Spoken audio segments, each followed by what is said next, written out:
XSFM입니다. I, D, W, K. 그것은 알기 싫다 특별기획 17국정감사 기록실. 외교통일위원회. 지난주에 그것은 알기 싫다를 듣지 않으셨던 여러분들은 어쩌다가 이게 다운로드가 되어 있지? 혹은 내가 들어왔는데 왜 수요일부터 올라오지? 하고 궁금해하실 수도 있겠군요. 지난주 토요일부터 그것은 알기 싫다 17국정감사 기록실이 시작되었습니다. 오늘이 네 번째 시간, 외교통일위원회 시간입니다. 국정감사 기록실을 준비하고 만들고 있는 비상시국 대책회의에 윤세민 위원장을 소개합니다. 네, 안녕하십니까. 윤세민입니다. 지난주에 제가 일정이 또 한 번 바뀌면 이 PD님의 분노에 찬 목소리를 들을 수 있다고 말씀을 드렸는데. 이게 분노입니다. 그렇습니다. 네. 분노, 기쁨, 조용함, 슬픔, 바쁨. 홍성갑 덕질 간사를 소개합니다. 네, 안녕하십니까. 홍성갑입니다. 최종 원고를 딱 받아들고 나서 이런 이슈를 이런 문장으로 썼구나를 발견하게 되는 빈도가 늘어나고 있습니다. 아, 맞아요. 겨우 세 번째 했는데요. 저희는 지금 외통위 3시간 만에 하늘을 붕붕 떠다니고 있다는 거 아니에요, 지금? 그러니까 외통위를 써놓고 이제 계속해서 다른 위원회들로 옮겨가잖아요. 네. 한 2-3개 정도의 위원회만 지나가도 2-3개 전에 내가 무슨 이슈를 어떻게 다뤘지? 어떻게 요약을 했지?가 기억이 안 나요. 위원회랑 위원이 헷갈리지 않는 것만도 참 다행이에요. 그렇네요. 네. 저는 방금 전까지 금융위가 상임위원회인 줄 알고 있잖아요. 감사 대상이에요. 기감기관입니다. 내년에는 더 나아질 거라고 생각합니다. 아니, 그리고 이렇게 원고를 보잖아요. 네. 그럼 제가 쓴 거잖아요. 그럼 나는 이거 쓸 때 기억이 안 나는데 되게 잘 썼다 싶어요. 진짜요? 자랑스럽지 않아? 내가 민주당 김종대라고 써있는 거 고쳐줬는데? 아, 죄송합니다. 진선미 의원 진선지라고 못하는 것도 고쳐줬고? 내일 다시 얘기하고요. 외교통일위원회입니다. 오버뷰 확인하시죠. 오버뷰. 외교통일위원회도 10월 12일에서 10월 31일까지 20일간을 지켜서 감사를 진행했습니다. 기본적인 외통위의 감사 대상은 외교부, 통일부, 민주평통자문회의 사무처, 한국국제협력단, 한국국제교류재단, 북한이탈주민지원재단, 주미대사관과 UN 대표부를 포함한 8개의 재외공관 미주반, 중1 인도대사관을 포함한 6개의 아주반, 프랑스 대사관과 OECD 대표부 등을 포함한 6개의 구주반 등 도합 28개의 기관입니다.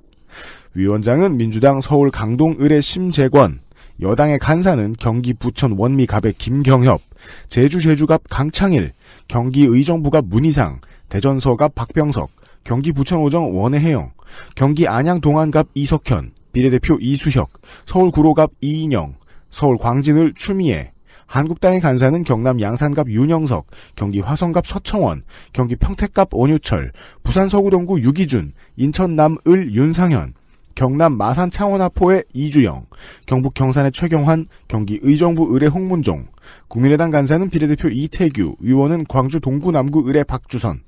여기에 외통위 바른정당 간사였으나 현재 무소속인 이라고 썼는데 또 바뀌었죠.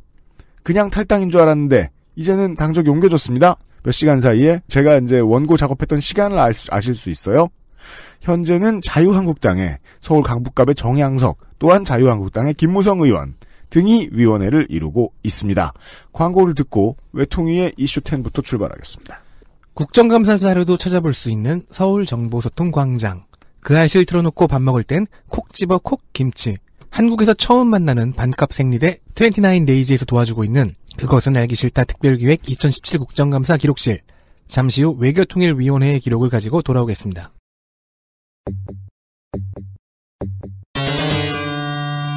이슈 10.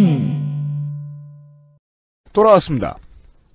첫 번째 이슈는 위원장이 준비했습니다. 탈북 주민 슬럼화. 민주당 강창일. 13일 통일부.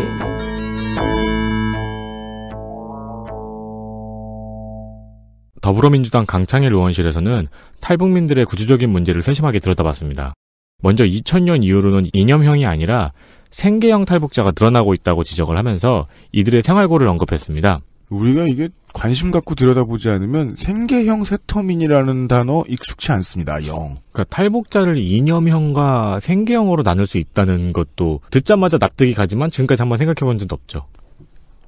그리고 이들의 정착 지원금이 모두 통일부와 행자부에서 나오는데 정부에서 이들을 정치적으로 이용하고 있다고 지적했습니다. 정착 지원금이 중요한 화두입니다. 군대나 민방위 가면은 탈북민들이 강사로 활동하는 모습 많이들 보셨죠? 네. 탈북민들도 싫어합니다, 그 사람들. 네. 종종. 강창일 의원실은 거기에 탈북민들의 생계가 걸려있는 구조적인 문제를 지적합니다. 또한 그러다 보니 남한의 국민들도 이들이 정치적으로 편향되어 있다는 선입견이 발생한다고 했습니다. 옛날 다녔던 모교회에서 나름 그래도 약간은 친하게 지냈던 세터민 또래가 2명이 있었거든요. 네. 근데 그때 기억으로는 정말 말이 안 통한다. 밖에 기억이 안 났는데. 정말요? 네. 저도 후배 세터민 친구 나중에 알고 보니까 세터민 이게 오랫동안 밝히지 않더라고요. 그게 자기한테 해가 될 거라고 생각을 했던지. 나중에 알기는 세터민 친구 하나 있었는데 되게 열심히 살려고 그러고 저보다 더 우리나라 사회에 잘 적응된 친구였어요. 예.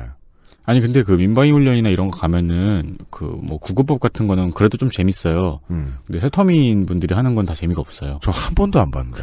이 중에서 군번이 제일 빠르죠, 윤세민이.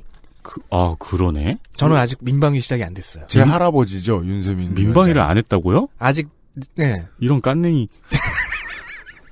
뭐야, 맞네. 이 눈빛들 뭐야? 완전 깡냉이. 잠깐만, 이 눈빛들 뭐야?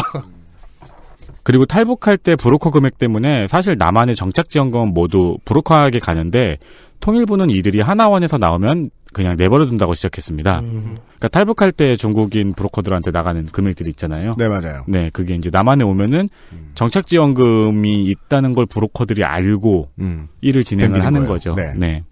작년에 강창일 의원실에서 낸 보도자료를 보니까 북한 이탈 주민 수감자 현황이 5년 동안 153%가 늘었네요. 그렇습니다. 여기서 수감자는 이제 국내에서 그렇습니다. 국내법을 어겨서 구치소에서 지금 판결 기다리면서 수감되어 있는 사람들을 포함해서 실형을 살고 있는 사람들까지 153%가 늘었다고 했는데 이거는 러스트벨트죠. 그렇습니다. 특이한 건 범죄 1위가 마약이에요.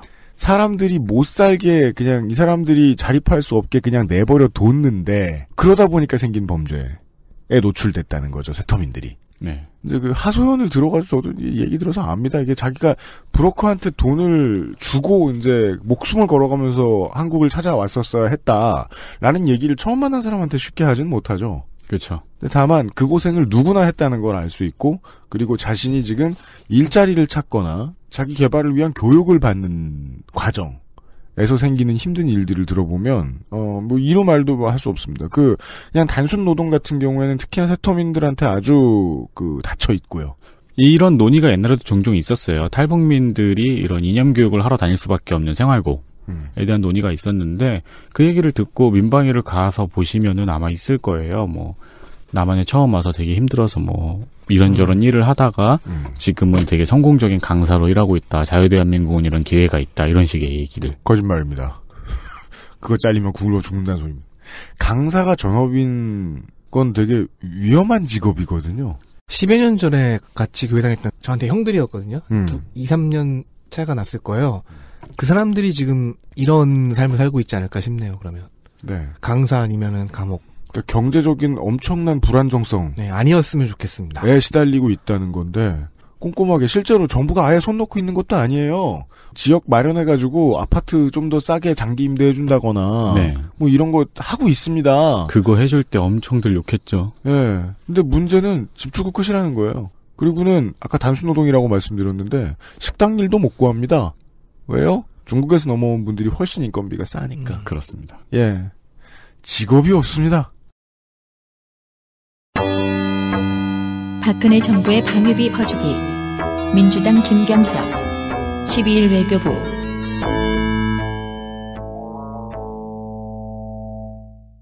(2014년) 초 한미 양국은 9차 주한미군 방위비 분담 협정 줄여서 SMA를 진행했어요. 그 결과 미국 측이 밀어붙인 현금 지원 증액에 한국이 굴복하여 합의했습니다. 그런데 이 사실을 14년 6월 지방선거 때문에 당장 밝히지 않았고 이면 합의로 마무리 지었음을 김경협 의원실이 발굴해냈습니다. 특히 이제 미국이 증액해달라, 한국 돈 좀 더 내라 했던 부분에는 특수정보시설 SCIF라는 것의 건설비가 있었는데요. 이 시설이 재밌습니다. 한국 대통령과 정부 핵심 인사들에 대한 도감청과 대북감청이 가능하고요. 이렇게 생산된 정보는 NSA 소유로 한국이 접근할 수가 없습니다. 네, 쉽게 말씀드리죠.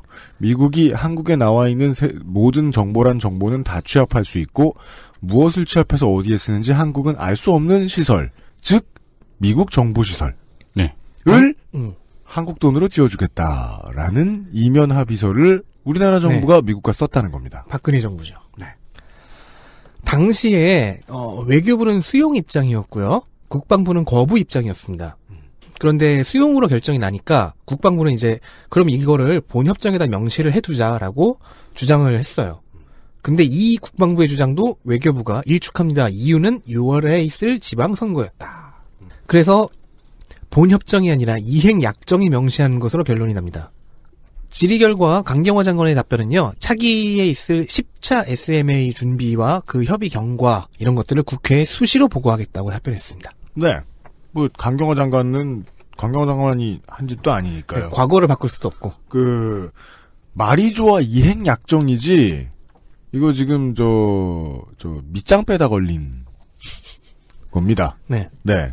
그 방위비 분담 협정을 하는데 한국 국민들한테 보여주지 않을 협정서를 만든 거죠. 한국 정부가. 네. 예, 그런 얘기입니다. 이게 남는 분담금이 많아서 그 돈을 일단 사용한다라는 합의서에 서명을 한 거잖아요. 정말 국민이 개호구 진짜 개호구인 게 그 돈이 남으면 예산 편성을 잘못한 거 아니야. 그죠. 그럼 어디 쓸지 고민하기 전에. 그러니까 나도 어릴 때 용돈이 많이 남아본 적은 없지만 행여나 용돈이 나한테 잘못 들어왔을 것 같을 때 그런 행복한 고민을 하죠. 어디다 쓰지? 이게 엄마 아빠 돈이라는 생각을 합니까? 근데 이건 정부가 하는 짓인데. 용돈이 남으면은 그걸 어쨌든 저축하거나 아니면 나를 위해 쓰거나 하죠. 그래서 남한테 주진 않잖아요. 근데 그래서 이번 외통위랑 국방위에서 이 얘기가 좀 중점적으로 거론됐죠. 일본이랑 비교하면서 방위비 분담금 일본도 내고 일본도 협정 똑같이 다 협상하는데 일본은 안 남긴다. 엄마가 300원, 내가 700원 내고 돼지저금통에 돈을 모았어요. 꼬박꼬박. 10년 동안 모았는데 그걸로 엄마가 나를 잘 달래가지고 냉장고를 산 거예요. 맞아요? 아니죠. 어머니가 이제 가사를 전담하고 있다는 전제하에 식기세척기를 산 거죠. 근데 그 냉장고나 식기세척기가 내 정보를 다 들여다보는 거죠. 그죠? 네. 그래야 되죠. 인공지능이야. 네. 엄마가 냉장고를 열어보면 내가 이제 학교에서 뭘 하는지, 누굴 만나는지, 공부를 하는지 안 하는지. 그리고 그 인공지능에 접속할 권한은 엄마한테만 있어. 네. 군대 갔는데도 알 수 있어요. 뭐 그런 얘기입니다. 너무 큰 뉴스라고 생각을 했는데. 네. 이게, 근데 지난 정권에서 군사적 혹은 정보적 주권 포기를 너무 많이 했어가지고. 네. 이게 뉴스가 안 돼요. 갑론을박이 많아가지고 좀 사안이 복잡하기도 해요. 이건 궁금해요. 김경엽 의원실이었습니다. 국정원과 직거래한 일본. 민주당 박병석. 12일 외교부.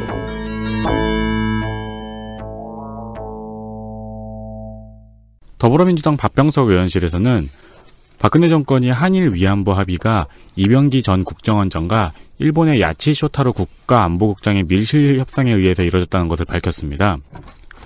협상은 총 8차까지 이어졌는데 1차 협상 때는 이병기 국정원이었다가 2차부터 8차까지는 청와대 비서실장으로 참석했습니다.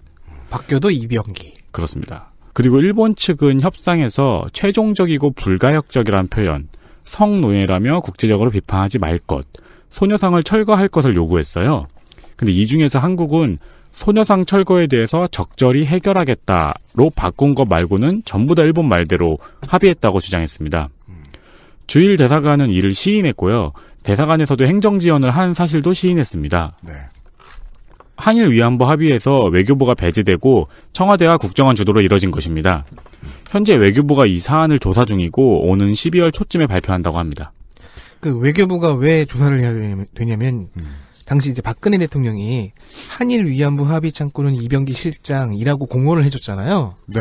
그 바람에 외교부가 이 합의에서 나가리가 된 거예요. 그렇죠. 그것도 더 웃긴 게 외교부는 이 사실 자체를 모르고 자기들끼리 나름의 방법으로 계속해서 일본과 합의 중이었는데 정신 차려보니까 저쪽에서도 하고 있었다. 그렇죠. 그게 이병기 실장이었다.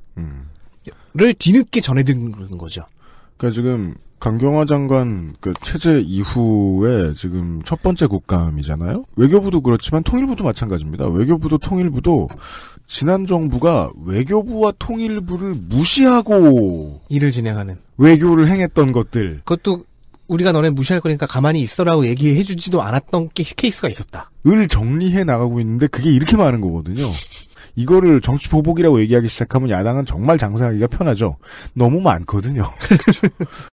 일본과의 역사적 문제에 대한 협상을 국정원과 청와대가 했다. 이 그림만 보면은 그 협상을 정치적으로 이용하기 위해서 했다는 결론이 나오잖아요. 그렇죠.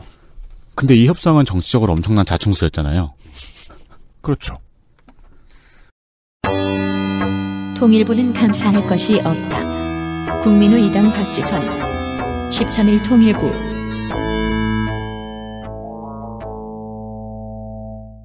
남북관계가 교착 긴장 상태에 있어서 통일부 업무가 할 게 없다. 박주선 의원의 워딩입니다. 네, 그렇습니다. 감사할 것이 없다. 네, 훌륭한 워딩을 하나 남겼습니다. 단순한 수사인 동시에 그냥 잔인한 진실이기도 하죠. 근데 이 표현의 진짜 의미는요. 북핵과 같은 문제에 대해 주도적으로 할 수 있는 것이 없다고 자인하는 분위기. 여기에서 어떤 수를 강구하면서 어떻게 상황을 타개하려고 하는지 보관이 있느냐를 질문한 겁니다. 네, 걷다 대고 통일부 장관이 예, 없습니다 라고 말하면 안 되죠. 근데 당장 할 수 있는 게 없는 건 사실이잖아요. 그래서 같이 고민해보자로 마무리됐습니다.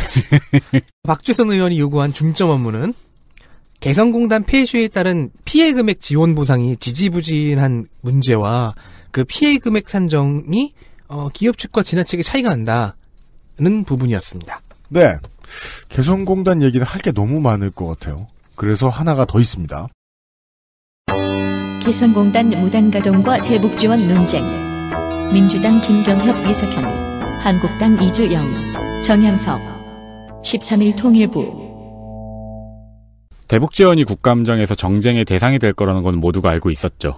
신문 열심히 안 보는 사람들은요, 그 박근혜 정부는 대북지원 안 했는 줄 알고 있기 때문에. 네, 그럴까요? 예, 이것도 적폐청산의 대상이 될 줄은 꿈에도 모르는 사람들이 전 대다수라고 봅니다. 박근혜 정부가 무슨 대북지원이야, 뭐 있던 개성공단도 없애버렸는데 라고 생각할 거예요.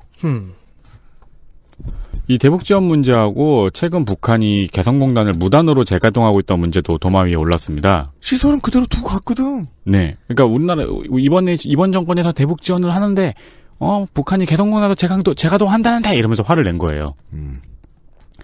야당에서는 대북 지원 결정이 국제사회의 대북 제재 분위기에 맞지 않는 결정이라고 지적을 했고요. 특히 바른정당이었던 무소속 정향석 의원실은 아니요, 다시 해야죠. 바른정당이었던 무소속이었지만 이제는 자유한국당이. 네, 죄송합니다.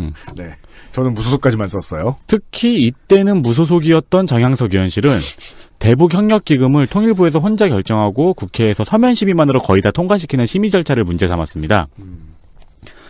여당은 이를 인도적 지원이라고 주장했는데 더불어민주당 이석현 의원실은 미국, 캐나다, 스위스 등이 2015년부터 작년까지 대북 관계가 안 좋아도 인도 지원을 했고 현금이 아닌 현물 지원이라며 인도적 지원이라는 점을 강조했습니다. 이거 솔직히 되게 피가 거꾸로 솟는 포인트인 게 민주정부 때도 그렇고, 지금 이제 돌아와서 문재인 정부 때도 그렇고, 대외적으로 하는 일을 떳떳하게 공표를 하고, 우리 이거 얼마 줬다를 다 얘기하고 일을 하잖아요. 네. 그러면 국감에 나가가지고, 이게 퍼주기 아니냐, 핵개발 지원 아니냐, 이런 소리에나 계속 답변하고 앉아있고, 보수 언론에 계속 두드려 맞고 앉아있어야 되는데, 이거 이상의 지원을 이명박근혜 정부에서도 했단 말이에요. 그죠. 현금으로 했죠, 그것도. 예. 김경엽 더불어민주당 의원실은 박근혜 정부에서 DMZ 세계생태 평화공원을 조성하려 했던 사업계획서를 준비했습니다. 이게 그때 왜 대선 후보 중에 한 분, DMZ 공원 얘기 말고 다른 공약 없었던 분 계셨어요. 세계 평화 어쩌고 뭐 있었어요. Some kinda. 네네. 계셨는데. 기억하고 싶다면서 기억하지 않는군.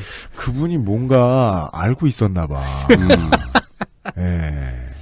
아니요, 안 그래도 DMZ는 개발하고 싶은 사람이 한국에 많은가 봐요. 그런가 봐요. 이 사업계획서에는 매년 160억 이상을 북한에 보내는 계획이 들어 있습니다.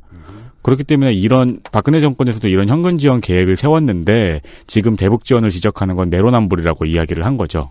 또한 김경엽 의원실과 박주선 의원실은 개성공단 기업 보상이 아직 안 되고 있는 점을 문제 삼았습니다. 박근혜 정부가 개성공단을 닫을 당시에 통일부 장관이었던 홍영표 씨가 개성공단을 통해 북한에 들어간 자금이 핵무기 제조용으로 변용된다라는 말을 했었죠. 네. 아직 그 증거는 없습니다. 근데 이제 김경엽 의원은 그때 갔던 돈은 근로자에게 지급된 임금인데 이 DMZ 생태 평화공원 조성 계획서에 있는 160억은 북한에 매년 현금으로 보내주는 거다. 사업 자체를 북한이 알아서 하도록 거의 북한을 믿고 턴키 발주를 한 수준이에요. 핵무기 개발비로 들어간다면 어느 돈이겠느냐? 근로자에게 지급된 돈이겠느냐? 북한 정부에게 준 돈이겠느냐? 네. 근데 이게 되게 이명박근혜 시절에 신문 보던 느낌이 나요. 다 알고 있는 문제인데. 맞아요. 왠지 이런 문제의 종북몰이 싸움에서는 우리가 아무리 손패를 쥐고 있어도 질 것 같은 느낌 있잖아요. 근데 사실이 이런데 어떡하자는 거예요. 그럼 실제로 사람들한테, 국민들한테는 얘기도 안 하고 거의 개성공단에 버금가는 새로운 사업을 북한에 돈을 퍼주면서 진행을 하고 있었다는데, 박근혜 정부는. 이게 되게 사람을 유치한 싸움으로 끌어들이잖아요. 맞아요. 대북 지원을 하겠다는데 그쪽에서 뭐라고 하니까 이쪽에서는 니네도 그랬잖아라는 말을 할 수밖에 없게 만들잖아요. 아니야, 네가 종북이야 싸움을 같이 하게 만들어. 네. 네, 반면에 정양석 의원이 지적했던 남북협력기금 심의, 개별 심의는 없고 대부분이 서면 심의고 대부분은 또 원안 그대로 통과되고 네. 심의 한 건이 대부분이 또 비공개한 건이라서 과정과 결과도 국회가 알 수가 없다. 맞아요. 비공개다. 네. 이 점은 상당히 지적할 만했죠. 그렇습니다. 개성공단 기업 보상은 정말이지 안 된다는 건 말도 안 됩니다. 말도 안 돼. 네, 그것도 그렇고요. 예. 뭔가 되게 북한 같아요, 이거야말로. 네. 스텔라 데이지오 얘기도 있네요. 스텔라 데이지오, 민주당 이석현, 한국당 윤영석, 국민의당 이태규, 30일 외교부. 30일 국감장에 허영조 스텔라 데이지오 가족 대책위 공동대표가 증인석에 섰습니다. 국민의당 이태규 의원은 제가 허영조 대표를 참고인으로 부른 이유는 세월호 이후 우리나라가 얼마나 달라졌는가 확인하기 위해서였다라고 밝혔습니다. 네, 국민의당 이태규 의원실이 불렀군요. 국감장에서는 저번 우리 방송에서 박내건 소장님이 전해드렸던 내용들이 질의로 오고 갔습니다. 기름띠 얘기라든가 무슨 탈출 시간이라든가 하는 것들이요. 네. 허영주 대표는 장관이 외교부가 주무부처라고 인정했지만 실무자들은 관계부처로 이 사건을 대하고 있다고 밝혔습니다. 이게 무슨 뜻이냐. 컨트롤 타워가 있는데 네. 다들 내가 그게 아니라고 생각하고 있는 중이다. 이것은 박근혜 정부 때 계속 보던 그런 그림입니다. 가족들이 실무자만 만나다가 장관을 만났을 때 이 사건의 주무부처가 외교부라는 걸 처음 알았대요. 그러니까 그것이 알고 싶다 해서 얘기했던 게 되게 핵심을 짚고 있었다는 거예요. 실무하는 가장 중요한 실무 보는 공무원들은 안 바뀌었다. 정부만 바뀌었지. 네. 똑같을 것이다, 대처가. 실제로 국감장에서 영상도 틀었는데요. 외교부, 국민안전처, 해수부 등이 서로 책임을 회피하며 가족들의 전화를 뺑뺑이 돌린 사실도 밝혀졌습니다. 네. 그리고 허 대표는 추가적으로 심해 수색 장비를 통해 블랙박스 회수를 요청했습니다. 그리고 이를 시작으로 심해 수색을 해달라고 요청했습니다. 그렇습니다. 늦은 감이 많이 있죠? 많이 늦었죠. 너무 많이 늦었죠. 워낙에 큰 바다고. 네. 다만 피해자 가족 대표는 이건 역시 본질을 꿰뚫고 있는 지적이긴 합니다. 누구 책임 소재인지 까볼 수 있는 그 하나만 좀 밝혀보자. 매우 낮은 확률이지만 된다면 상당히 많은 부분이 해설되긴 할 거거든요. 이 실무자가 나와서 민주당 이석현 의원하고 이제 질의를 주고받았는데요. 옛날에 청문회 때 누가 그런 작전 썼죠? 답변 길게 하는 작전? 많이 썼죠. 네, 물어보면 처음부터 다 얘기하는 작전? 그렇게 답변을 하다가 이를 끊고 질문을 하려는데 서로 무시하고 계속 오디오가 몰리는 거예요. 그렇죠. 그래서 민주당 이석현 의원이 책상을 탕 치면서 일어나가지고 격하게 화를 냈던 장면도 있었습니다. 네. 우리의 방송엔 잘 안 나오는 이름인 최순실 얘기도 있네요. 오묘한 사업, 코리아 에이드, 민주당 인용, 12일 외교부 및 세계산하단체, 30일 종합감사. 에티오피아, 우간다, 케냐는 동아프리카에서 가장 안정되고 경제 규모도 큰 3국입니다. 소말리아와는 다르죠. 박근혜 대통령은 일본 G7 정상회담이 있었는데 거기 가는 대신에 아프리카 순방을 떠나요. 그리고 이 에티오피아, 우간다, 케냐 즉 동아프리카에서 가장 선진국인 이 세 나라에 코리아 에이드 사업이라는 것을 팔러 갑니다. 탄산음료인가요? 그러니까 한국 그랬으면 좋겠는데요. 그 청을 만들어가지고 그게 ADE가 아니고요. 한국청 AID예요. 네. 코리아 에이드가 어떤 사업이냐. 각 나라에 트럭 10대씩을 지원합니다. 한 대는 평창올림픽과 K-팝 영상을 틀어주고요. 세 대는 보건진료를 해주고요. 네 대는 한식을 나눠주는 푸드트럭이고요. 하는 이런 식의 사업입니다. 와, 진짜 국뽕 질이네요. 되게 쉽게 직관적으로 평가하네. 그 무슨 저 이 거대한 나라에 이런 트럭 한 1000대 만 대는 있을 거예요. 그러니까 저 거대한 나라가 로스템플인 줄 알아. 그러니까 차 몇 대 드랍하면 얘기가 끝나는 줄 아는. 이게 심지어 우리나라 OECD 국가의 정상이 나가가지고 그걸 떠들자면 그걸 필터링했을 100단계, 1000단계를 거쳤어야 될 거 아닙니까? 이게 이상하다거나 이걸 보완해야 된다거나. 이 나라 실태가 어떻다거나. 근데 제가 보기에 거의 원한 그대로 들고 간 것 같아요. 네, 그렇습니다. 예. 계획서가 몇 장 안 되는데 그게 그대로 통과됐다고 합니다. 이 말도 안 되는 사업을 위한 태스크포스 회의 6, 7차에 외교부 국장급 직원까지 참석해 있던 그런 자료를 이인영 의원실이 찾아냈습니다. 그리고 이 사업은 여러 가지로 수상한데요. 윤병세 전 외교부 장관이 작년 국정감사에서 외교부가 일찍부터 코리아 에이드에 개입했다는 이인영 의원의 의심을 부정하고 일축한 바 있습니다. 하지만 이번에 국장급 직원이 참석한 자료가 발견된 거죠. 이인영 의원은 이를 위증 의혹으로 만들어서 추후 위원회 논의를 건의했습니다. 또한 재밌는 게요. 작년 10월과 금년 9월, 즉 1년 사이에 같은 문서가 이제 보고됐는데 이거 두 개를 비교하니까 다른 부분이 있어요. 작년 10월 버전에는 없는 부분이 금년 9월에는 있는 것입니다. 그 부분이 뭐냐? 미르재단이 코리아 에이드 사업에 참여하고 있다는 내용이었습니다. 이렇게 최순실이 연결됩니다. 작년 10월 외교부가 이 미르재단 부분을 삭제하고 국회에 제출했는데 금년 9월에는 삭제하지 않은 상태로 그 문서가 그대로 올라온 거죠. 네. 외통위에서 이제 지난 정부의 적폐를 이야기하는 경우에 거의 이제 외피만 똑같지 매개 변수는 동일한 이야기들이 너무 많이 나옵니다. 실제 부처가 내용을 정하는데 중요한 역할을 한 것 같지 않고 보이지 않는 누군가가 계획을 센 것 같은데 그 계획이 똥망이고 그리고 그 중요한 계획의 알토란들은 국민에게 공개되지 않는 방식으로 관리되었다. 그렇죠. 네. 이 정도 매개 변수들이 동일합니다. 그래서 계획을 보니까 무식하고 어이없고. 저는 개인적으로 이 계획 되게 못돼 처먹었네요. 그렇죠. 그래요?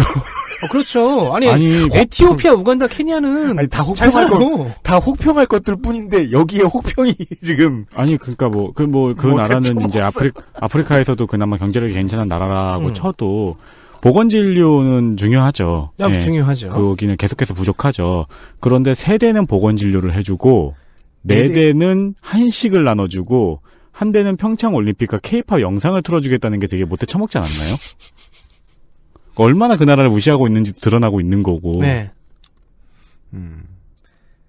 그리고 이거를 하기 위해 포기한 게 G7 정상회담이죠. 그러네요. 네. 저희들이 잠깐 숨을 돌리고 돌아오겠습니다. 나오나 마나한 대사들. 한국당 청양석. 12일 외교부 및 세계선화단체. 정양석 의원실 얘기가 많이 나오는군요. 예. 이번 재외공간 감사 밖으로 나가서 현지 공관들을 감사하는 업무죠. 대부분 대사와 길이 엇갈릴 것 같습니다. 정양석 의원은 다음 주에 해외 공간에 감사를 가는데 중국 대사를 제외하고는 전부 임기가 끝나서 귀국을 바라보는 대사를 상대로 국감을 해야 한다고 말했습니다. 외교부 인사안이 청와대에서 한 5번 정도 반려가 됐어요. 즉 현재 공관장 후임 인사가 늦고 있음을 질책한 겁니다. 정양석 의원은 외교부의 혁신 로드맵 계획의 일부인 외부 인사의 공관장 보임 비율 30% 확대라는 부분을 언급하면서요. 장관의 조직 장악이 미흡한 거 아니냐. 외교부 출신들로 채워져 왔던 공관장을 이제 바깥에서 아웃소싱 하겠다고 했으니 외교부 직원들이 안 따르는 거 아니냐라는 의심을 하고 있는 거죠. 전형적인 여당 하다가 야당 하게 된 감사위원이 할 수 있는 이제 외통수 형태의 감사입니다. 이제까지 계속 잘못해왔던 관습에 대해서 지금 딱 물고 넘어지고 개혁적인 인사를 집어넣었더니 장악력이 모자라다고 뭐라고 하고 좋게 해석하면은 그 부작용을 지적한 거죠. 외교부 인사들이 장관을 안 보고 청와대만 본다고 한다는 발언을 인용했거든요. 즉 대통령의 리더십이 장관의 리더십을 앞서고 있는 상태 아니냐라는 해석이 가능합니다. 이건 다시 말해 한국 외교부의 전통입니다. 놀고 있는 국회의원, 자기 계에 있는 핵심, 지난번에 뭐 떨어졌어. 그럼 노는이 중국이나 다녀오세요. 원래 그런 식으로 대사 자리 줍니다. 청와대가 여당의 의중이에요. 외교부 장관이 하는 일이 아니었단 말입니다. 그걸 이제 와서 바꿔달라. 바꾸고 있다. 즉 우리가 만들어놓은 적폐를 청산해달라는 얘기죠. 아무튼 그때는 잠깐 무소속이었다가 지금은 한국당이 된 정양석 의원의 근데 이렇게 이야기였어요. 부끄럽지 않게 도움을 요청하는 건 나쁜 일이 아니에요. 좋은 일이에요. 네. 네. 그리고 현재 일어나고 있는 부작용을 지적해줬잖아요. 봐, 내 안에 몬스터가 아직 잘 있어. 도와달라고 하는 겁니다. 부끄러워하지 않잖아요. 좋습니다. 있으나 만화한 제외 공관들 민주당 박병석, 한국당 원유철, 12일 외교부, 30일 종합감사. 자유한국당 원유철 의원실에서는 전 세계 170개 재외공간의 긴급 연락처를 전수조사했습니다. 네. 그 결과는 30%는 전화가 불통이거나 결번이었다고 결과를 이야기했습니다. 자, 불통인 거는 모든 나라의 재외공간이 인력이 확보가 돼 있어서 24시간 운영이 되지 않을 가능성이 있고, 네. 근데 같은 시간에 돌려봐가지고 자는 나라들이 50%일 거 아닙니까? 네. 예, 그 가능성이 있는데 다만 결번인 건 이상하죠. 그렇죠. 예, 업데이트가 안 됐다는 얘기죠. 또한 재외공간 홈페이지나 전화번호 없는 거 아니야? 전화가 없다거나. 예. 우리 다 핸드폰인데 그래 이러면서 집 같은 마음으로 모뎀을 쓰나? 또한 재외공간 홈페이지나 외교부의 해외 안전여행 앱에 등록된 전화번호가 실제와 다른 것도 있었습니다. 원유철 의원은 최근에 라스베이거스 총기 사고를 예를 들어서 이 상황에 전화가 불통이었으면 어떻겠느냐라고 지적했습니다. 그죠. 지적을 무슨 예를 들어서 하느냐가 실제로는 제일 중요한 감사에서의 마지막 퍼포먼스인데 네. 그걸 의원실이 잘못 준비하면 이렇게 됩니다. 강경화 장관은 현재 시스템의 미비함은 인정을 했습니다. 그러나 라스베이거스 사건의 경우에는 24시간 콜센터를 통해서 국민들의 소재를 모두 파악했다고 답변했습니다. 외교부 자랑을 해줬습니다. 잘 방어한 부분이죠, 이건. 네. 교민뿐 아니라 관광객이 더 많은 라스베가스에서 이걸 24시간에 다 했다고 강경화 장관이 자랑할 시간을 줬다. 원유철 의원이. 잘 해줬으니까 원유철 의원이 고마웠는지 30일 종합감사에서는 30% 불통이거나 결번이었던 이 건이 잘 업데이트가 되었다고 그 후속 처리를 칭찬해줬습니다. 아, 칭찬했어요? 네. 그건 되게 바람직하네요. 네. 후속 처리가 된 거는. 양쪽이 참 훈훈하죠. 제가 네. 외국에 나갔는데 무슨 일이 생겨가지고 이 비상연락처만 믿고 있다 여기다 전화를 했는데 결번이라 그러면은 네. 얼마나 막막했어요. 이제는 이 부분이 시정이 되었다. 네. 한국의 공관들 상대할 때, 관을 상대할 때 가장 답답한 것들 중에 하나가 상당히 많은 기록들이 아날로그로 운영된다는, 아날로그적인 냄새를 많이 풍긴다는 건데, 우리가 요새 국회 사이트를 보면서 그런 생각 정말 많이 하잖아요? 이게 다 수기다. 뭔가 좀 자동화될 방안이 없나. 한국은 당적이 자주 바뀌니까 당적 같은 거 좀 오토매틱하게 한꺼번에 바꿀 수 있는 방법이 없나. 야, 이게 모든 국회 아니라 여기저기 모든 사이트마다 다 어딘 바른정당, 어디는 한국당 지금 정양석 의원보다 그런 생각이 나가지고요. 아무튼 원유철 의원이 잠깐 열폭했고요. 네. 원유철 의원이 그런 얘기를 나름 했어요. 그래도 빠른 게 원유철 의원이 이 부분을 지적한 게 12일이었는데 그러니까 18일 사이에 싹 바뀌었다는 거잖아요. 네. 그러니까 이거는 원유철 의원도 외교부도 잘한 거라고 봅니다. 그죠? 네. 중요한 얘기가 많이 나왔습니다만은 외통위의 감사 결과는 대대로 몇 년째 보고 있으면 우리가 이제 첫날 들으셨던 과방위랑 행안위 이런 데에 비하면 그 꼼꼼함이나 가지수가 좀 부족하다는 생각은 들거든요. 그 포인트를 우리가 마지막에 덕질 간사가 짚어준 것 같아요. 외통위 개홀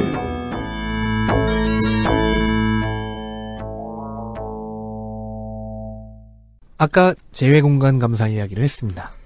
외통위는요, 국정감사 예산의 3분의 1을 홀로 씁니다. 재외공간 감사를 위해서 의원들이 미주반, 그러니까 미국이죠. 구주반, 구라파니까 유럽이죠. 아주반, 아시아죠. 이렇게 나뉘어서 세계 각지로 뿔뿔이 흩어지기 때문입니다. 그렇습니다. 그 나라 가서 감사합니다. 비즈니스석 타고요. 네. 아니, 비즈니스석을 타는 건 좋은 일이에요. 네, 맞아요. 그 정도 권장해야 돼. 그 정도 의존을 해야죠. 그래야지 가오가나지. 그럼요. 우리 국회의원들인데. 그래서 국감 예산 3분의 1인 외통위 예산의 98%가 재외공간 방문 경비입니다. 네. 작년 국감 때는요, 1인당 평균 1,900만 원 정도 썼는데요. 같은 해에 환노위는 1인당 평균이 350만 원이었습니다. 그렇습니다. 이 때문에요, 외통위는 4선 이상 중진 의원들이 쉬러가는 상임위로 평가받습니다. 근데 쉬는 건 말이에요. 그 국감을 찜질방에서 하든가. 뭔 소리야. 굳이 왜 비행기 의자, 아니 많은 편한 의자들이 있잖아. 왜 굳이 비행기 의자에 아니, 앉아서. 의자밖에 생각 안 나요? 여행이라는 가치는 생각하지 않는 거예요? 뭐 라면, 뭐 튜브 고추장, 뭐. 아니, 그 비행기에서 내릴 수 있잖아요. 아, 그래서. 예.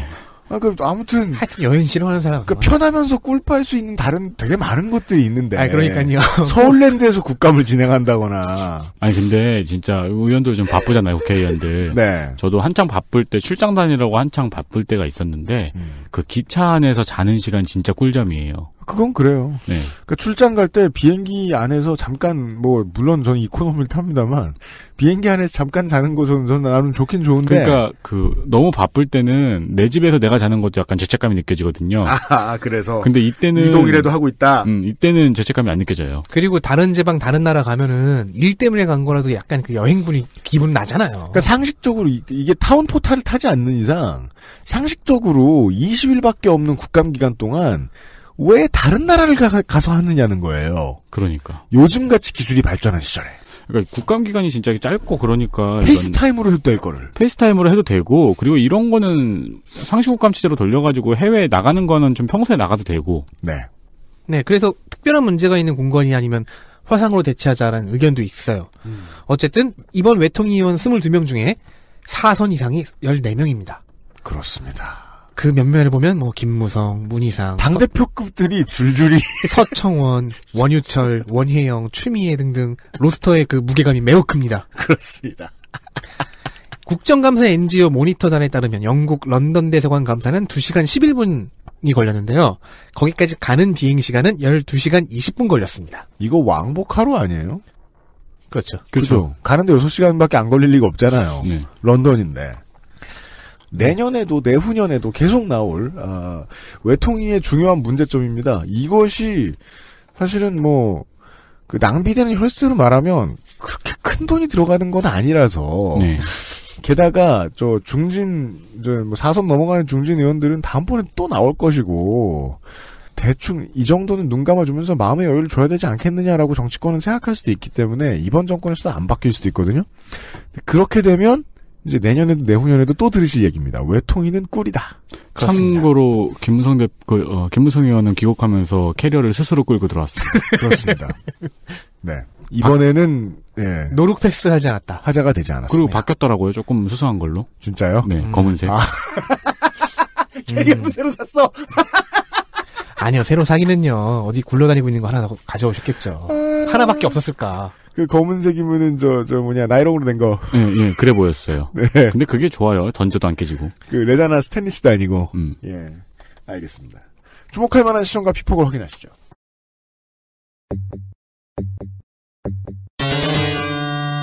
주목할 만한 시전과 피폭. 기자와의 스킨십. 한국당 유기준, 조명균 통일부 장관. 30일 종합감사. 자유한국당 유기준 의원은 이게 제일 웃긴 것 같아. 종합감사. 졌어. 내가 졌어. 저는 외통이 이제 꿀이면 일 열심히 하잖아. 웃긴 거 잘 안 나오잖아. 종합감사에서 이런 웃긴 걸 해줄 줄이야. 네. 그러니까 피폭을 당한 건 조명균 통일부 장관인데요. 자유한국당 유기준 의원은 조명균 통일부 장관이 강원도 삼척에서 한 남자 기자와 회식 자리에서 입맞춤한 사진을 공개했습니다. 그러니까 이게 단어 사용을 잘 들으셔야 됩니다. 이게 그냥 뽀뽀가 아닙니다. 입맞춤입니다. 그러면서 사진을 비주 이런 거 아닙니다. 네, 사바 이런 거 아닙니다. 네, 립 투 립. 이 사진을 공개하면서 기자와 스킨십을 늘리는 건 좋지만 뽀뽀는 지나치다고 지적했습니다. 그걸 지적이라고 하는 것도. 이에 조장관은 신중하겠다고 답변했습니다. 뭔 소리야? 그러니까 뽀뽀는 신중하겠다. 혹은 그 기자가 날 원하는 것 같지 않았다. 신중하겠다는 뭐며? 아니 근데 왜 이걸 지적하냐고요. 근데 그러니까 사실은 가장 한심한 부분은 그거였어요. 제가 사실 절대 이해할 수 없는 부분은 왜 기자와 행정부의 장관이 스킨십이 중요하죠? 전 그거 그게- 하나도 이해해주고 싶지 않아요. 맞아요. 스킨십은 좋지만 뽀뽀는 과하다라는 건 나머지는 계속 하라는 거잖아. 그러니까 왜 시간을 굳이 내 가지고 그러니까 뽀뽀할 왜 하지, 정도면 저 술 좀 들어갔다는 소리잖아요. 네. 이거 뭐야 커플샷 했다며. 아, 왜 그럴 정도로 기자랑 술을 먹어야 되죠? 그렇게까지 친해야 되나? 사실 그 기자도 생양아친 게 왜 취재원하고 그렇게 술을 먹어야 돼요? 전 그게 이해가 안 돼요. 인간적으로 그럴 수도 그건 있죠. 누가 하라 그랬을까요? 모두가 하라고 할 거예요 아마. 음. 이 말을 하는 나를 아마추어라고 보겠지. 근데 내가 보기엔 그 사람들이 생양아치야. 왜 취재원하고 취재기자하고 술을 먹고 뽀뽀할 만큼 많이 마셔? 왜? 그러지 말라고. 저는 취재원과 그래 본 적이 한 번도 없네요. 남녀 불문. 앞으로도 아무하고 뽀뽀하지 마. 뭐? 그러니까 연애는 해. 뽀뽀는 하지 마. 취재원하고 결혼도 해. 애도 낳아. 뽀뽀는 하지 마. 입술은 건들지 야, 이 마. 나쁜 사람들아! 입술만큼은 평생 지켜줘. 다음 보시죠. 네. 되게 친한 기자였을 수는 있겠죠. 참. 이상합니다. 그래서 더더욱이. 아니, 저랑 윤세민이랑 친하지만 입술 박치기를 하진 않습니다. 그래서 더더욱이 한국당의 유기준 의원은 뽀뽀 빼고 다 한다는 거 아니야, 기자들하고. 많은 상상이 가능하게 하는 문장이었습니다. 기자와의 스킨십이 없었으면 좋겠다. 스킨십, 네. 네. 다음 보시죠. 슈레딩거의 남북경협, 민주당 김경협, 한국당 홍문종, 13일 통일부. 자, 김경협 의원이 개성공단 근로자임금 얘기를 했다는, 아까 얘기해드렸죠? 네. 개성공단 근로자임금이 핵개발에 쓰였다는 문장에 증거가 없다. 즉, 개성공단 근로자는 핵 개발한다. 투잡이죠? 아니, 낮에 생산직하고 밤에 핵 만들어요? 임금 받아서 정부에 바치나? 아무튼 네. 그런 증거가 없다라는 얘기를 했잖아요. 네. 여기에 한국당 홍문종 의원이 반박을 했습니다. 그런데 이 반박도 매우 신기합니다. 솔직히 말하면 있다는 증거도 없다는 증거도 없다. 그렇습니다. 뭡니까 그러면? 아니 증거가 없으면 아닌 거지. 증거가 나와야 기인 거 아닙니까? 그러니까 이게 보수정당의 장사미천이죠. 조심해서 나쁠 거 없다. 아니 근데 이거는 아니, 조심해서가 아니라 초등학생 말싸움이죠. 네. 내가 때렸다는 증거 있어 같은 거잖아요. 그러니까 저 북한 사라지면 저 외계인 가지고 안보 장사 할 겁니다. 이슬람. 조심해서 나쁠 거 없다니까. 이슬람도 있고 일본도 있고 중국도 있어요. 네. 이거 뭐 반박이 아니라 인정 같긴 한데 정확히는 양자역학을 얘기한 것이 아니냐. 슈레딩거다. 네. 북한 핵 개발에 들어간 돈은 있기도 하고 없기도 하고 입장인 동시에 파동일지 모르겠습니다. 그 고양이니까 귀엽긴 하겠네요. 내가 받은 세뱃돈을 엄마 아빠가 가져갔을 때 그 세뱃돈은 있는 동시에 없는 것이죠. 그건 확실하죠 진짜. 그거는 정말 아직 결정된 상태가 아니죠. 그건 정말 내 마음속에서 존재와 부존재를 반드시 함께 가지고 있어요. 그리고 나중에 그 부모님한테 돌려주세요라고 얘기해야지 정확하게 존재와 부존재가 결정이 되죠. 아니에요. 그 순간에 홍문종 의원처럼 얘기하는 거예요. 그 돈은 썼기도 하고 쓰지 않았기도 하다. 당장은 줄 수 없다. 그럼 이건 양자역학을 잘못 이해한 거구나. 홍진호가 아닙니다. 홍진호가 아닙니다. 이거 어떻게 하면 좋아요? 2017년 11월 2일 YTN의 기사입니다. 네. 청 NSC 상임위 홍진호 납포논. 너무 크게 웃으면 안 돼. 근데 이거는 이제 그 국감장에서 생겼던 문제가 아니고 그 피감기관하고 의원들은 잘했는데 이거는 순전히 그 우리가 늘 얘기하는 우라카이 시스템 문제죠. 네. 예, 언론사의 우라카이 시스템 문제죠. 뭐 이렇게 흥진호 선원들이 전원 무사히 돌아오셔가지고 다행입니다. 웃을 수 있는 이야기들이죠. 네. 네, 다시 한번. 아까 안드로이드가 안드로이드는 오류를 내지 않습니다. 예, 홍진호가 아닙니다. 홍진호가 아닙니다. 네, 두 번 얘기해야 합니다. 이외에도 그 홍진호라고 구글이나 네이버에 검색을 하시면은요. 홍진호 나포. 이게 기사잖아요. 근데 홍진호 납북이라는 제목 오타가 너무 많아요. 홍진호가 납북됐다. 네, 납북, 나포. 그러니까요. 자, 홍진호, 나포 하면요. 홍진호 씨를 사람으로 취급하지 않는 거예요. 근데 납북이라고 하면 사람으로 취급한 겁니다. 납북은 실시간 검색어에 같이 올라갔던 거고요. 기사 제목이. 그렇죠. 그럼 황당해서 다시 본 거죠. 네, 그러니까 기사 제목이 흥진호를 말하고 싶은데 홍진호라고 적은 게 너무 많아요. 그래서 홍진호 선원들 이런 거 있잖아요. 방송 잘하고 계신 분을. 홍진호에 너무 많은 레이더가 달렸다 이런 거. 아무래도 뇌 기능은 우리보다 뛰어난 분이겠죠. 그렇죠. 예, 게이머 하시던 분이니까. 지니어스 시즌1 우승자. 아무튼 아침이 되니까 유면상 PD가 나타나는데 표정이 우울하죠. 왜 저러는 거죠? 방금 지하 주차장에서 차 긁었어요. 새 차요? 예. 아무튼 나포라도 당하고 싶은 심정일 거예요. 지금 유면상 PD는. 납북되면은 핑계라도 있으니까. 외통위의 파이널 4를 정하긴 정해야 됩니다. 개꿀이긴 하지만. 파이널 4 원유철 의원실입니다. 외교부 긴급 연락처를 전수조사한 질의가 인상 깊었습니다. 170여 한국당의 개. 원유철 의원. 170여 개를 전수조사한다는 거는 쉬운 일이 아니죠. 제 기억에 하면 원유철 의원이 국감 잘했다는 소리 듣는 일이 흔한 경우는 아니에요. 사실 솔직히 말하면 이 질의 하나 때문에 뽑았어요. 왜냐하면 원유철 의원은 다른 의제에 대해서는 좀 정쟁의 모습을 많이 보였거든요. 그리고 정쟁도 잘 못했던 것 같아요. 그런 사람이에요. 근데 저는 잘 봤네. 공부 많이 했네.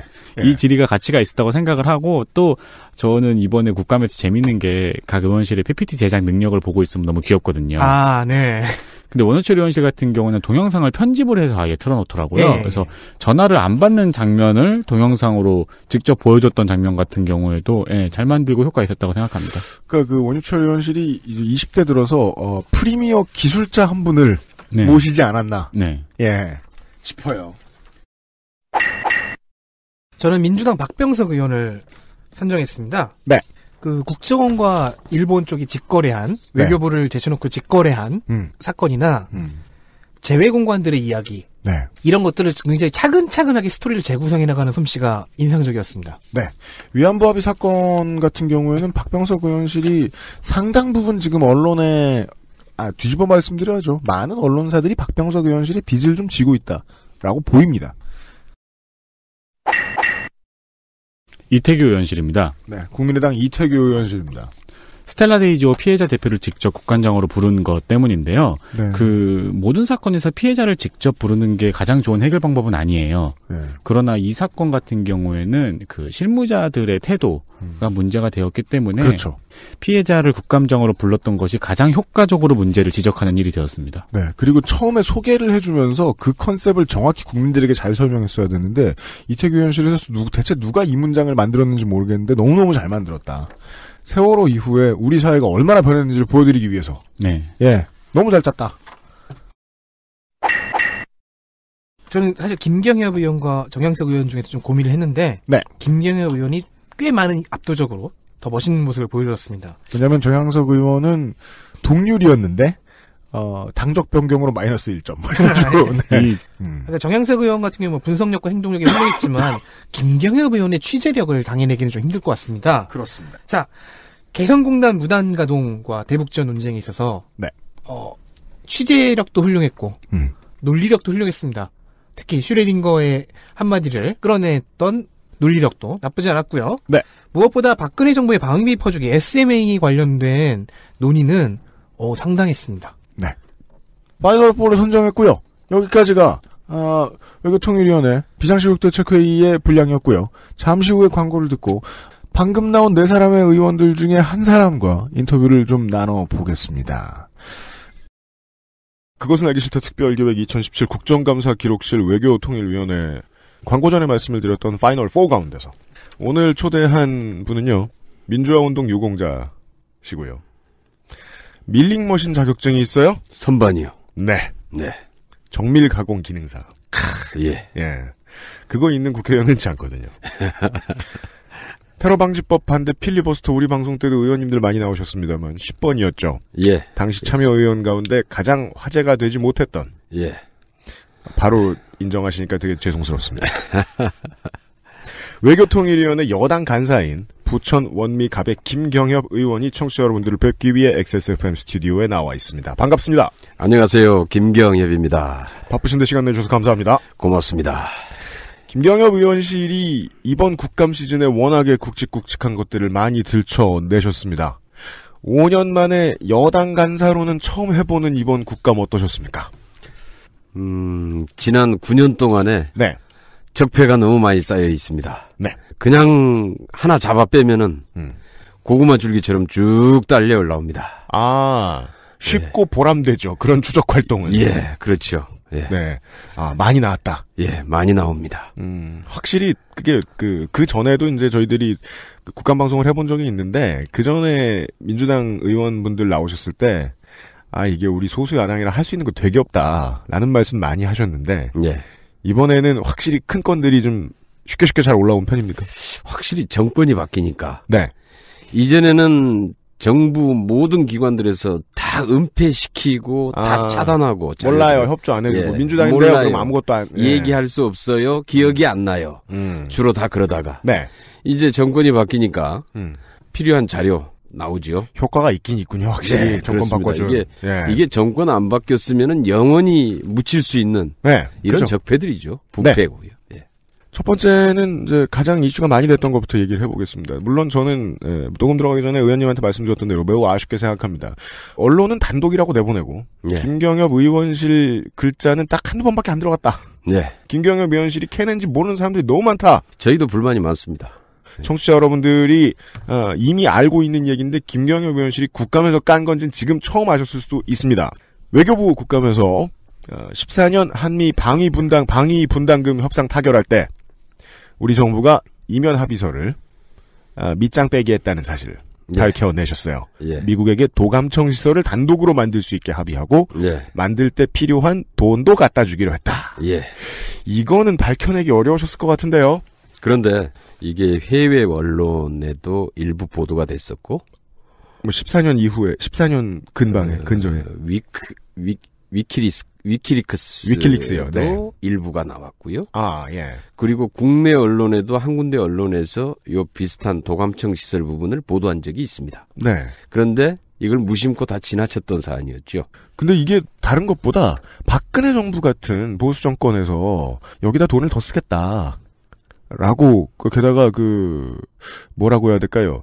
지방선거가 당시에 좀 걸려 있었고, 예. 그때, 이제, 미국에다가 이런데 돈을 더 쓴다는 걸 좀 겁내했던 모양인지, 예. 그 정도까지는 거의 국내에서는 알려지지 않긴 확실히 했던 것 같습니다. 예. 이름을 밝힐 수 없는 이면 합의서를 쓰는 자리에 배석했던 사람들의 이야기들도 이미 새 나갔다는 거 아닙니까? 국감 준비하는 과정에서 확인들을 했죠. 네. 예. 이때 의원실에서. 당시에 배석했던 담당 공무원들을 국감 준비 과정에서 만나셨습니까? 만나서 예. 다 확인들을 했죠. 예. 우리가 밑장 뺐다라고 얘기를 다 해줬군요. 결국은 우리가 증거를 가지고 있기 때문에 네. 이 얘기를 안 할 수가 없죠. 증거부터 내밀고. 예. 이거 합의서 또 있었어요, 없었어요? 네. 협정문 각서 이런 거 이제 뭐 건설 관련된 각서 이런 거 주고받고 하는 거는 보통 방위비 분담금 협상할 때 하는 일인데 그거 말고 추가적인 쉽게 말해 계약서. 네. 밖에 내놓지 않은 게 따로 있었다. 그러니까 본 협정문에 네. 공개하는 협정문에 넣을 수 없는 내용. 넣었다가는 국회 비준이 거의 불가능한 내용. 국회 비준이 기다리고 있죠. 국민이 알면은 열받는 내용. 네, 맞습니다. 예. 그게 제일 중요해요. 이런 내용은 공개 협정문에 넣을 수가 없잖아요. 그러니까 이거를 이면 합의로 처리하자. 이렇게 합의를 해놓고 본 협정문을 작성을 해서 그것만 국회 비준 동의를 받은 거지요. 그죠. 그래서 국회에서 이면 합의 없느냐 이런 질의도 있었는데 없다라고 자신 있게 대답을 하거든요. 그렇죠. 예. 그런데 이미 국회 비준 동의를 받으려고 본 협정문을 작성을 하면서 이면 합의의 내용도 다 합의가 돼 있었던 겁니다. 그리고는 이제 국회에다가 뭘 보여주고 뭘 숨길까를 결정하는 과정만 남아 있었던 거군요. 그렇죠. 그러니까 그것을 포함시키면은 국회에서 비준 동의가 안 될 것이다. 자기들끼리 얘기한 대화록에 그런 게 있어요. 왜 이렇게까지 눈치를 봤을까요? 예. 그러니까 이 협상 대표가 네. 이것을 포함시키면은 국회 비준 동의가 어렵습니다. 일단 국회 비준이 안 될 것 같고. 예. 그다음에 지방선거를 앞두고 네. 여당에게 대단히 불리해집니다. 지선에서 불리할 것 예. 같고. 이것은 그래서 철저하게 비밀로 해야 합니다. 네. 그래서 이면 합의로 처리해야 합니다. 이렇게 해서 이면 합의로 처리를 하죠. 당시 지선의 새누리당은 반타작 이상을 했었죠. 그렇죠. 그 정도가 부담스러워. 참여정부 때 이제 수혜자 부담 원칙을 세웠잖아요. 예. 예. 거기에서 엄청나게 물러난 퍼주기거든요. 이 이면 합의 내용을 보면. 예. 예. 퍼주기도 퍼주기이지만은 네. 더 심각한 문제는 예. 이 스키프 시설이라는 겁니다. 이게 네. SCIF. 스킵. Sensitive Compartmented Information Facility. 미국 군과 정보기관 등의 SCI, 다수의 접근으로부터 격리된 민감한 정보를 수집하고 열람하는 공간.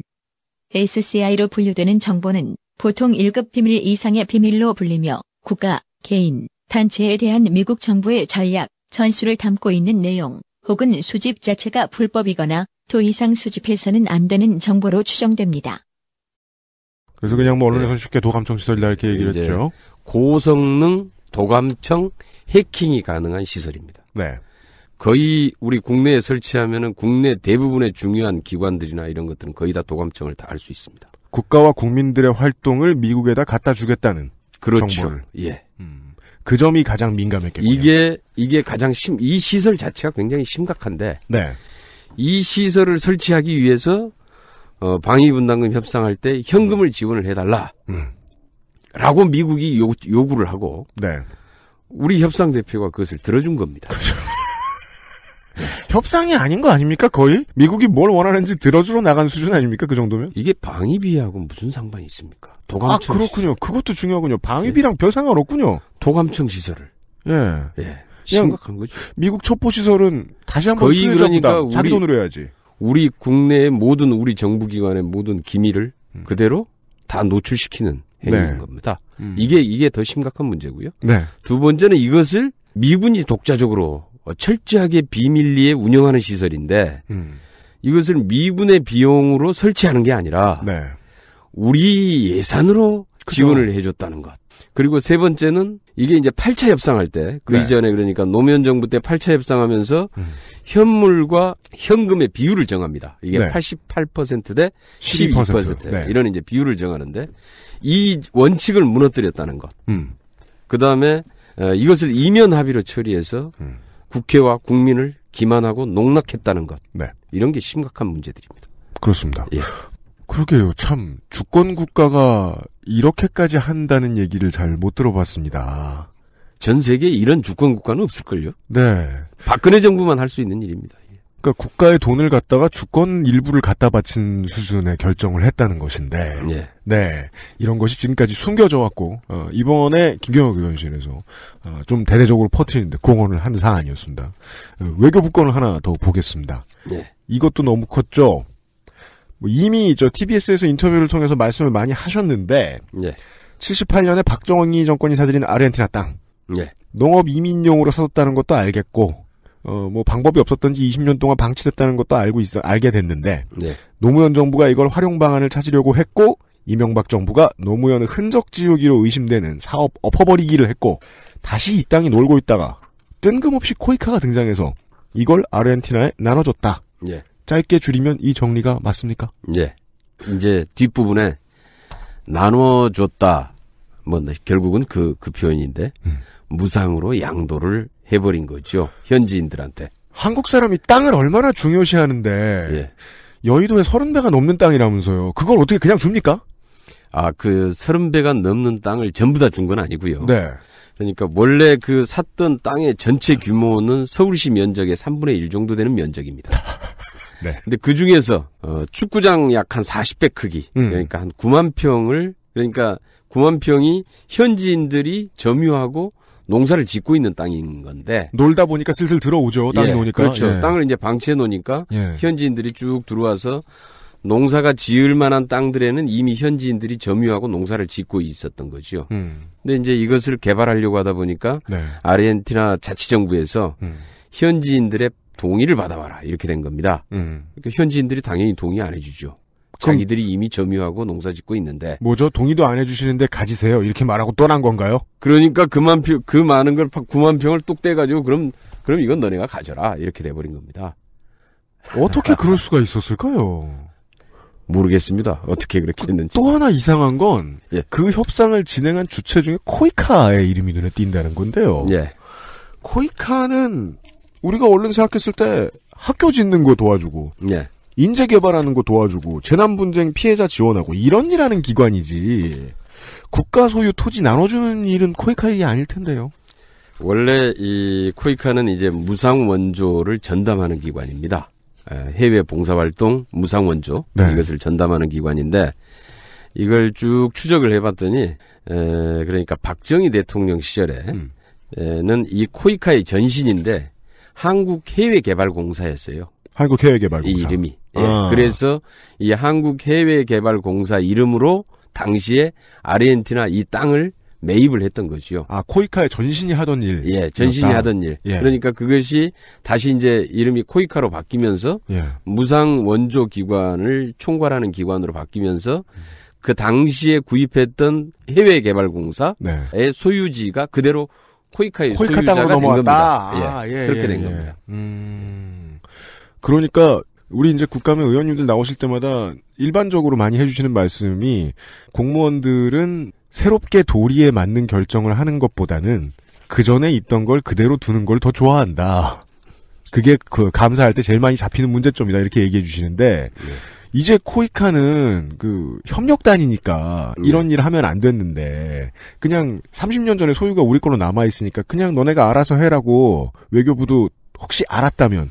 그래서 이제 이것을 이제 코이카가 이걸 개발할 수 있는 기관이 아니거든요. 이제는요. 예, 이게 이제 아니기 때문에 그래서 이게 쭉 방치가 됐던 것을 노무현 대통령이 아르헨티나를 방문했을 때 당시에 네. 이 땅이 있다라는 사실을 알고 네. 방치하지 말고 이것을 농어촌공사 그러니까 농림부 산하기관 농어촌공사로 이관을 해서 이걸 적극적으로 개발을 추진하라라고 하는 지시를 내립니다. 그래서 이제 노무현 정부 때 이것에 대한 개발 계획을 쭉 수립하고 농어촌공사로의 이관도 하기로 결정을 해놨죠. 그런데 이런 것들을 이명박 정부가 들어서면서 완전히 다 무산시켜 버립니다. 그 해외에 있는 농업자원 개발의 기지로서 생각을 했던 모양이군요. 노무현 정부는. 그렇죠. 예, 마치 아니 뭐 어차피 외국에서 지금 뭐 현재 국유지로 땅을 지금 매입을 해놓은 상태로 지금 방치하고 있기 때문에 예.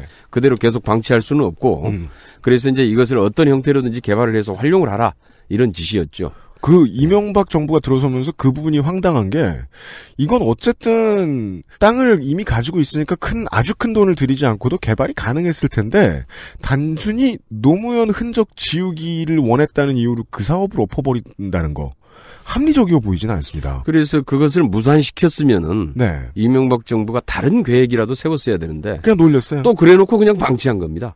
예, 계속. 왜 그랬을까요?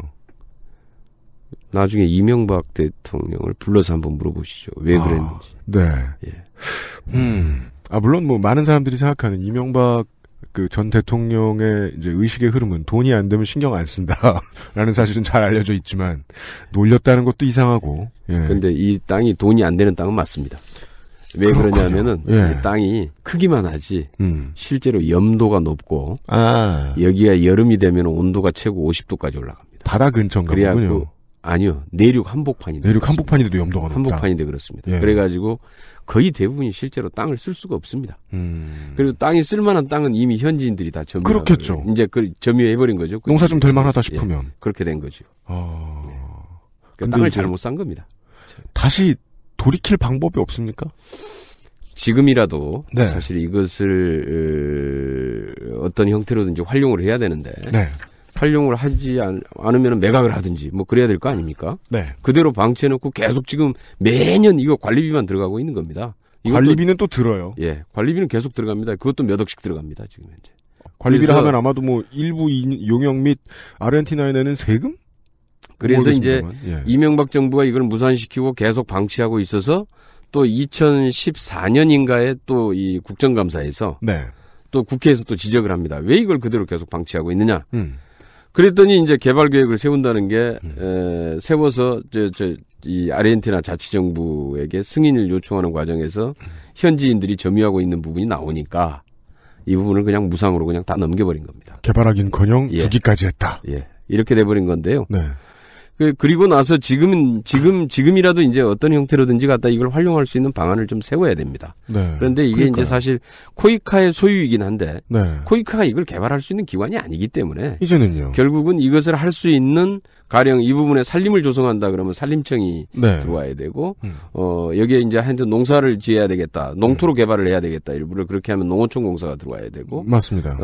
여기에 이제 뭐 자원 개발을 형태로 어떻게 해야 되겠다 그러면 관련돼 있는 기관들이 이렇게 들어와야 되기 때문에 네. 이게 코이카 내지는 외교부가 단독으로 처리하기가 거의 불가능한 상태고요. 네. 그래서 이걸 범정부적인 이것 관련된 협의를 하라라는 네. 게 이번에 이제 국정감사의 지적사항이죠. 크게 안 찝어주셨으면 뭐 더 나눠줄 뻔했다는 생각도 듭니다. 계속 방치죠 또. 예. 그다음에 또 계속 관리비는 관리비대로 내고 현지인들이 야금야금 계속 또 이제 점유에 들어오고. 맞습니다. 예. 이런 건이 김경일 위원실에서 밝혀졌고요. 두 가지 정도 더 있는데요. 통일부 국감에서요. 또 박근혜 정부의 퍼주기에 대한 얘기입니다. 박근혜 정부가 이제 그들식으로 말했을 때 북한의 퍼주기를 하고 이것 역시 외부에 숨겼다는 얘기도 밝혀내셨습니다. 예. 뭘 얼마나 줄 계획을 세웠던 거죠? 그러니까 김대중 노무현 정부 때의 경협 사업이나 네. 그다음에 인도적 지원 이런 것들을 계속 퍼주기라고 공격을 해왔지 않습니까? 그렇죠. 과거 새누리당이나 예. 이명박 박근혜 정부가 그렇게 공격을 해왔는데 문제는 보니까 박근혜 정부 때 들어서 그것도 개성공단을 폐쇄하기 불과 두 달 전에 DMZ 평화공원을 조성을 해서 이 사업비는 2천억인데 이걸 전체를 우리 예산으로 다 만든 다음에 그 운영비권을 북한으로 주면은 북한이 이것과 관련해서 관광 수입을 매년 160억 원 이상의 관광 수입을 확보할 수 있다는 겁니다. 예. 그래서 그렇게 해주는 계획을 딱 세웠어요. 네. 그래 놓고 개성공단의 근로자 임금이 핵개발로 전용된다더라. 이래가지고 폐쇄한 거 아닙니까? 그렇죠. 불과 두 달 전에 자기들은 매년 160억 원의 현금을 계속 북한으로 줄 계획을 세워놓고 이렇게 주장을 하고 있는 겁니다. 그러니까 황당한 거지요. 그 타이밍이 너무너무 이상해서요. 예. 그 개성공단을 철수하기 두 달 전이라는 말씀을 김경호 의원께서 해주셨는데 아니 두 달 전에 왜 이런 계획을 세우는 거죠? 언론에는 개성공단 철수 때문에 이야기가 많이 나왔고 실제로 거의 축포라 할 수 있을 정도로 많이 터뜨려졌습니다. 예. 그리고 그 사이에 퍼주기를 직전에 엄청나게 했다는 거 아닙니까? 예. 그 직전에 그러니까 두 달 전에 그런 계획을 세웠다는 것이고요. 예. 문제는 개성공단을 폐쇄하고 난 다음에도 이 계획을 계속 지속합니다. 안 관둬요? 예. 그만두지 않고 그러니까 이게 작년도에 금년 2017년 예산 편성할 때도 네. 청와대의 지시다 이래가지고 끝까지 당시의 여당이 새누리당이 밀어붙입니다. DMZ 공원 2천억 퍼 부어라. 예. 여기에 2천억 퍼 부어라. 매년 북한이 160억씩 벌 수 있도록. 예. 그러니까 남이 하면은 불륜이고 자기들이 하면은 로맨스다 이런 얘기입니다. 이게. 뭔가 북한과의 협상에서 또 어리버리하게 진 게 있든가 할 텐데 개성공단에 계셨던 이제 노동자와 그 경영주분들의 입장에 생각을 해보면 DMZ의 공원을 가지고 관광 자원을 늘려보겠다라는 계획을 했으면 이게 경협이고 상업활동이라는 점에서 개성공단하고 다를 것도 없잖아요. 전혀 다를 게 없죠. 그리고 그것뿐만 아니라 예. 더 재밌는 것도 있어요. 그렇습니까? 개성공단을 폐쇄시켜 놓고 예. 4개월 후에 네. 새로운 경협 특구 개발 방안이라는 것을 용역을 발주를 합니다. 새로운 경협 특구를 개발하자. 이래가지고 예. 통일부가 또 이걸 이제 용역 발주를 했어요. 예. 그런데 그 용역 보고서를 딱 봤더니 용역 보고서가 개성공단은 이렇게 해서 중요하다. 지금 안전판 역할을 하고 있고 남북경제 굉장히 중요한 역할을 하고 있는데 이 개성공단을 확대 발전시켜라. 용역 보고서가 이렇게 나와버린 겁니다. 와. 예. 그러니까 이제 이 용역 보고서로 봤을 때는 결국은 개성공단의 철수 폐쇄는 네. 잘못된 것이다. 이걸 스스로 그렇죠. 인정해버린 꼴이 된 거죠. 그리고 상당히 즉흥적인 선택일 수도 있었겠군요. 개성공단 폐쇄라는 게.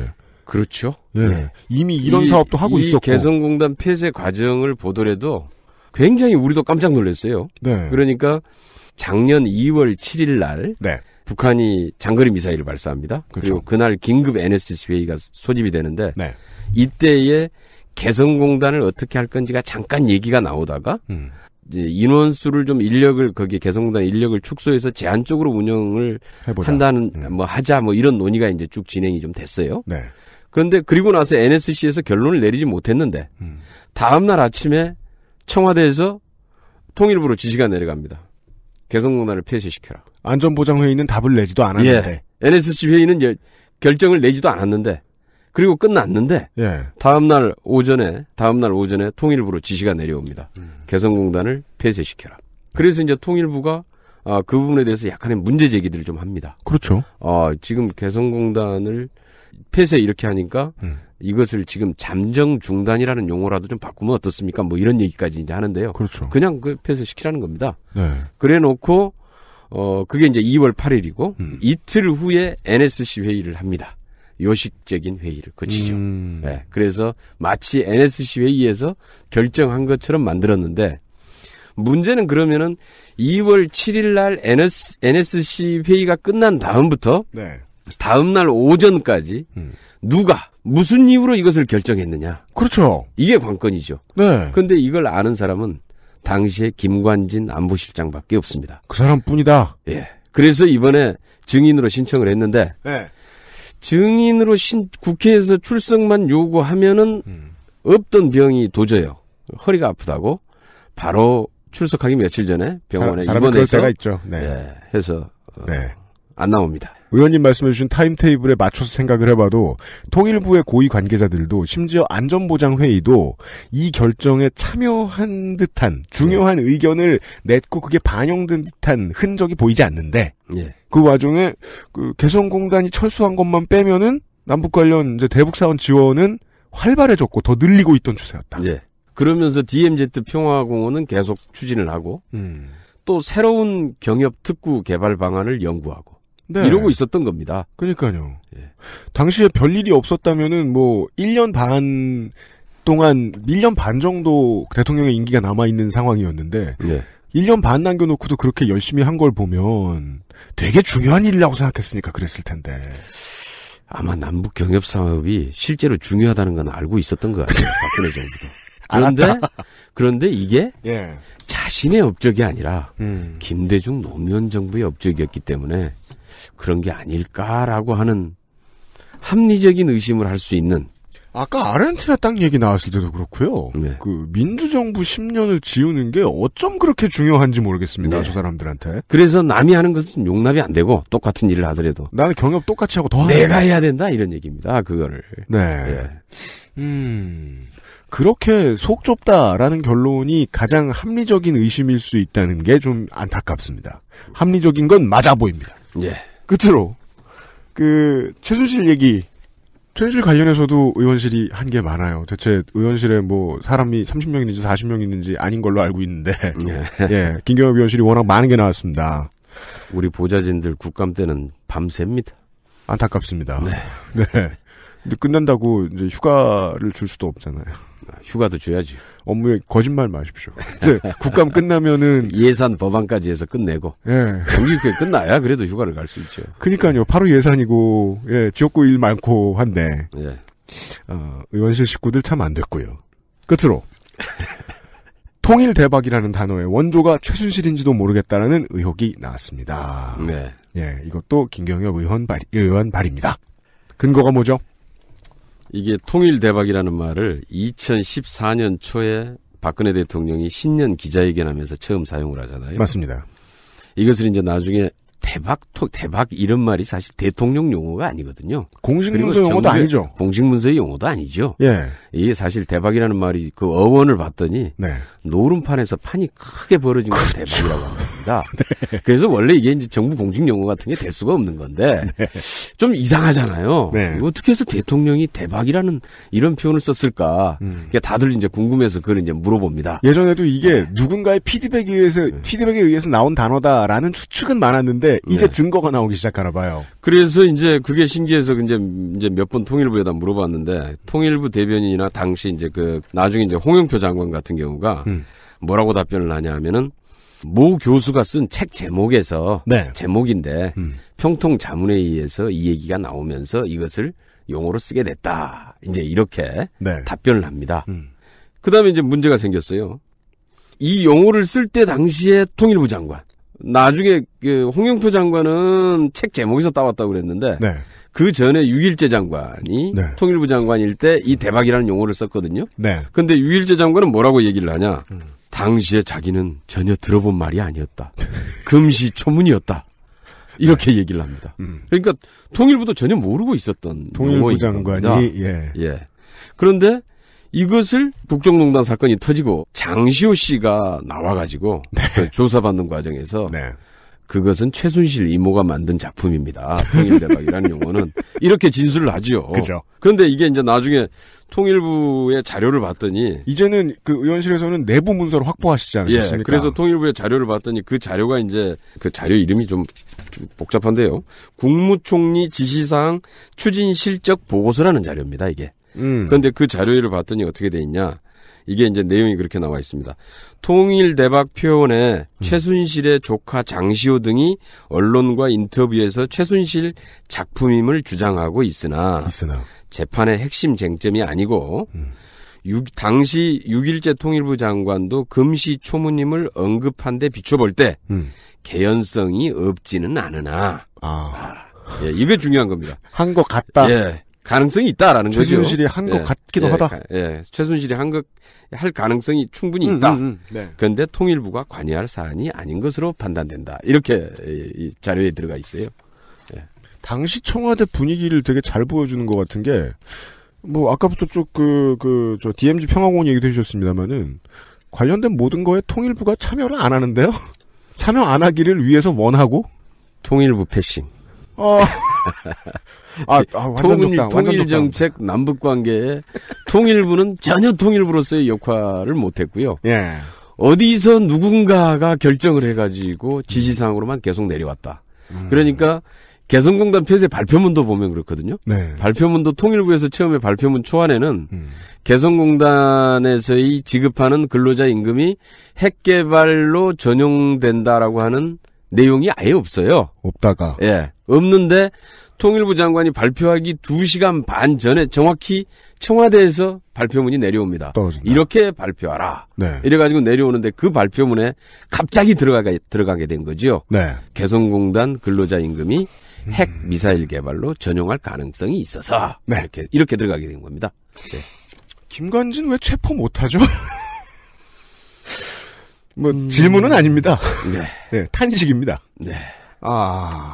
시간이 한 1분 정도 남아있으니까, 제가 궁금했던 거 하나만 더 여쭤볼게요.